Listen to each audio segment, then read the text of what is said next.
Patrick Bet-David. And these are three common traits he finds in most highly successful individuals. Number one, they experience unconditional love from someone at some point in their lives, mother, father, brother, whoever. Number two, they experience unbelievable pain from someone that they once loved or still love, someone that they may not can get that same amount of love from anymore. Maybe this is a past relationship. Maybe this is a parent that never really loved you like you wanted them to love you. The father that went and got milk and never came back. Then number three, which I find to be the most interesting, is that they chose their enemies wisely. I know what some people are going to say. They're going to say, oh, if you know who Patrick Bet-David is, say, oh, he's just promoting his book because that's the title of his book, Choose Your Enemies Wisely. But to some degree, I find it extremely interesting how we will see successful individuals, we will see people that have achieved monumental things, and then we will look at them and act like the things that they're saying are stupid. Like, we know better. Us, sitting in our average homes, doing average things with our average understanding of the world, and then we look up to other people, or we see other people that have achieved things, or achieve things that we may want to achieve, and then we actively don't try to adhere to the knowledge that they try to give us, which I think is crazy. But I want to give some examples here. Like, let's say Michael Jordan. Now, he got cut from the middle school basketball team, and that lit an unbelievable fire in him. And there may have been more things that also drove him. If you've seen The Last Dance, you know that dude, like, he had a insane competitive drive. That was his enemy. He almost he despised being average. Then we got someone like Alex Hormozi, a $100 million dude on his way to $1 billion. If you see any of his podcasts, you know that he did not have a good relationship with his father. So much that he tried to gain his approval, did everything he could do, but he never could. But that drove him. They gave him an unbelievable drive. Shit, Andrew Tate. Bro, it seems like that dude is mad at Earth. You know what I'm saying? Mad at everything that exists. And I'm not here to discuss morality or,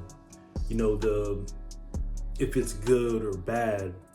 But what can be said is that these people are highly successful. They have achieved greatness in whatever field that they are in. That's undeniable. Like, you can't beat the facts that these individuals are successful individuals, regardless of how they got there, or if you agree with their stances, or I don't care about all that. Shit, even Sasuke Uchiha, his brother murdered his whole clan. And then what does he do? He goes out and he trains. He has a relentless drive to get revenge on his brother. And he becomes top 2 in the verse. One of the strongest ninjas in the whole entire fucking world. Extreme success. Once again, the route he took, questionable. But did he not get to where he wanted to be? Did he not achieve a high level of success? And what I want to get on, bro, is like, maybe you need a little bit more hatred in your heart. Y'all want to give an example from me personally, that whether it was justified or not, I never had an excellent relationship with my stepfather. And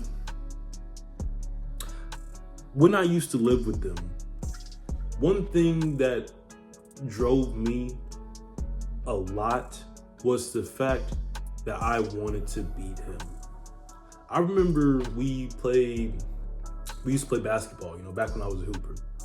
And he would never let me win, which is good. You know what I'm saying? If you got kids or whatnot, don't ever let them little niggas beat you unless they can actually beat you. But he was way bigger than me. And he would just post me up, and just get easy layups, back to back. And I would get close because, I was nice. I was nice, but I was small. And the only way I was going to win, bro, if I was like consistently knocking down them jump shots. Like I had to knock him down consistently. As soon as he got the ball, he literally is just going to back me into the paint, easy layups. Even if I fouled him, like it's not much I could do. He was so much bigger than me. But I remember there was one time we had a real close game. I was on the verge of beating him for the very first time. And mind you, we played plenty of games. And we're playing in the driveway. And I'm hitting some moves. And the ball bounces. And it hits like a little uneven crack in the driveway. Like a little bump. And the ball bounces out of bounds. And I'm like, oh, yo, it hit the bump. Like, he knows it hit the bump. We both seen that it hit the bump. Like, it's still my ball. He's like, nah. It's my ball. It's out. It went out of bounds. I didn't touch it. I'm like, bro, you seen it hit the bump. But I got so upset that I vowed to never play him again unless I was 100% sure that I was going to beat him. Unfortunately, nigga got old and started having back problems and stuff, and I never got to get my rematch after that. But that drive drove me so much that like from that point on, like I was always hooping, like I was always playing basketball. Granted, I never got to know NBA level or anything like that, but I was good at basketball. And he was one of the reasons for that. And even when I was staying with him, I would say it was one of the more successful times in my life because, I had like the most money at the time. Like I was working like 2 jobs. Like if I knew the stuff that I knew now, back then, bro, I would be a totally different dude, but I didn't have the information. But I did have the drive because of me wanting to beat him. Seeing him in the house every day, and I'm like, bro, I know I can be better than him. I know I can do more. At this time, like I remember I saved up to get my first car that I really wanted. And I remember when I went to buy it, the dude that I brought it from, he was saying like, he was like, so you doing like payments or like you like going through a credit line? No, I like paying cash. He's like, what? So I was young. I was like 19, 20 or something. And he was just shocked. But at that time, bro, like I had such an insane drive because I just wanted to be better than him. And no matter if that's good or bad, it made me get results. And that's the point. But you may need some hatred in your heart. Like you may need someone or something that you want to beat so badly that it keeps you up at night. And now like I would say I have different enemies now, but I have to tap into them again. Because now I don't see those things. I don't see those people like every day. So now I make a practice. I got this from Brandon Carter. But it's an interesting thing to do is that literally write down a list of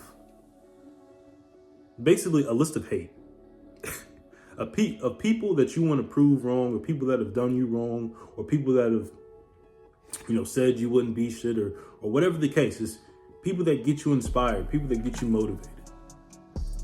And look at that motherfucker every morning.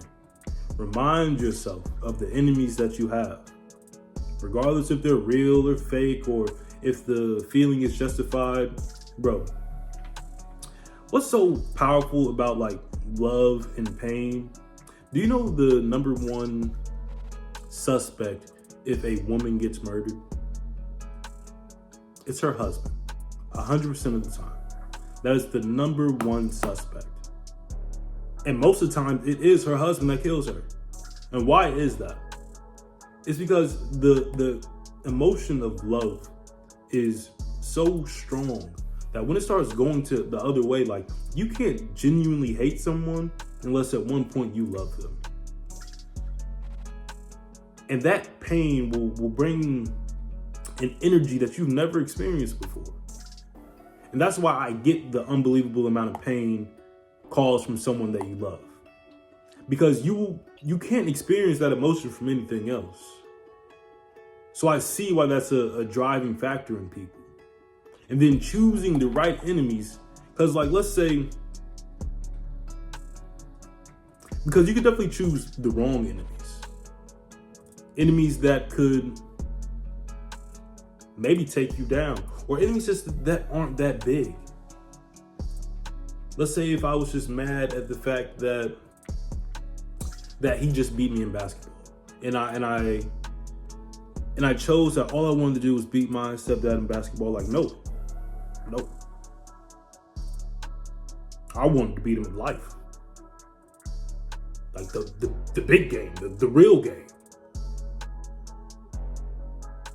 Now, with all this being said, no disrespect to my stepdad. I love my stepdad. He supported me and whatnot, but I would be lying if I said it did not drive me. And you got to figure out what drives you. And it may be dark. Cause like and that's not even my driving factor anymore. It's just when I was younger. But now I have other enemies and other people that I look at and people that have caused me pain that I look at and I want to win. And you don't have to say these people out loud. You don't gotta let these people know who they are. Because sometimes, bro, it's people you don't even think are like the enemy. You think of them as friends. But when you really think about it, deep down, you're like, man,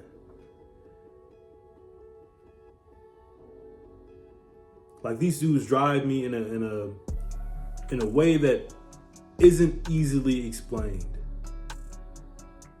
So you may have to recognize that, like, oh, even though this guy is my friend, like, I genuinely want to beat this guy. And once again, we are not speaking about morality or anything like that.